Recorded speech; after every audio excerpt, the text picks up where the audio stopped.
کیا آپ جانتے ہیں کہ سامری جادوگر کون تھا؟ آپ نے بہت مرتبہ سامری جادوگر کے بارے میں سنا ہوگا، لیکن اس کی حقیقت کے بارے میں آج ہم آپ کو انتہائی اہم معلومات فراہم کریں گے۔ بنی اسرائیل کو گمراہ کرنے کے لیے سونے کا بچڑا بنا کر اس کی پوجا پر آمادہ کرنے والا بدبخت تاریخ اور قرآن میں سامری جادوگر کے نام سے پہچانا جاتا ہے۔ یہ اللہ کے پیارے پیغمبر حضرت موسیٰ علیہ السلام کے زمانے کا ذکر ہے کہ جب آپ کو اللہ کی جانب سے 30 دن کے لیے کوہ طور پر طلب کیا گیا تو آپ نے اپنے بھائی حضرت ہارون علیہ السلام کو، جو کہ اللہ کی طرف سے کاروان نبوت میں آپ کے نائب اور پیغمبر تھے، ان کو اور اپنے صحابہ کو اپنے مہینے بھر کی غیر حاضری کی خبر دیتے ہوئے راہ سفر اختیار کر لیا اور کوہ طور پر تشریف لے گئے۔ اس دوران حضرت ہارون علیہ السلام دین کی تبلیغ اور لوگوں کو صراط مستقیم پر قائم رکھنے کے فرائض سر انجام دیتے رہے، لیکن حکمت الہی حضرت موسیٰ علیہ السلام کے کوہ سینا پر 30 دن کو بڑھا کر 40 دن کر دیا گیا۔ جب حضرت موسیٰ علیہ السلام 30 دن کے بعد واپس نہ لوٹے تو بنی اسرائیل میں مختلف افواہیں گردش کرنے لگی، جن میں سے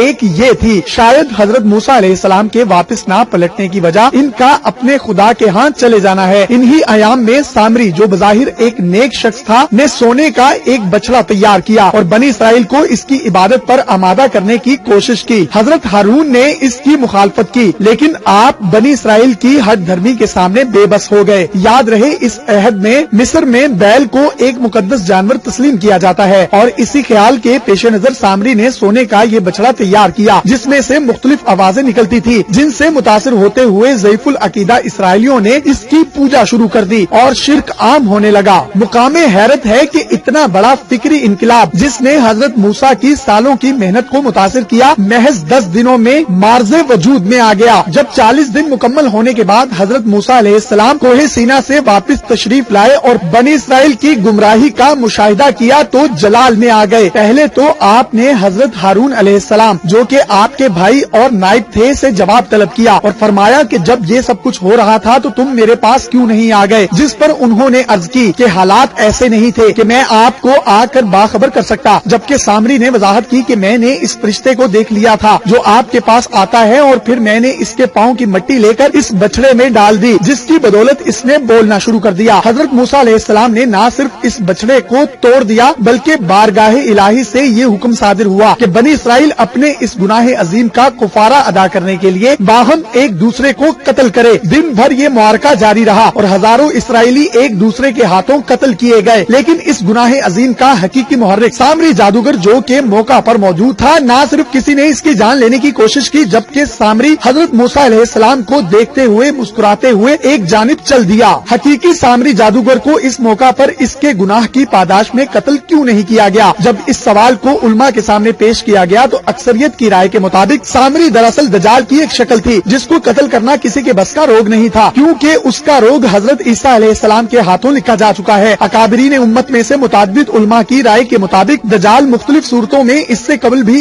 1 سے 2 دفعہ ظاہر ہو چکا ہے، جبکہ وہ اپنے حقیقی روپ میں زمانے آخر میں ظاہر ہوگا، جو کہ ایک بہت بڑے فتنے کی صورت میں آئے گا، اور بالآخر حضرت عیسیٰ علیہ السلام کے دوبارہ نزول کے بعد آپ ہی کے دستے اقدس سے جہنم واصل ہوگا۔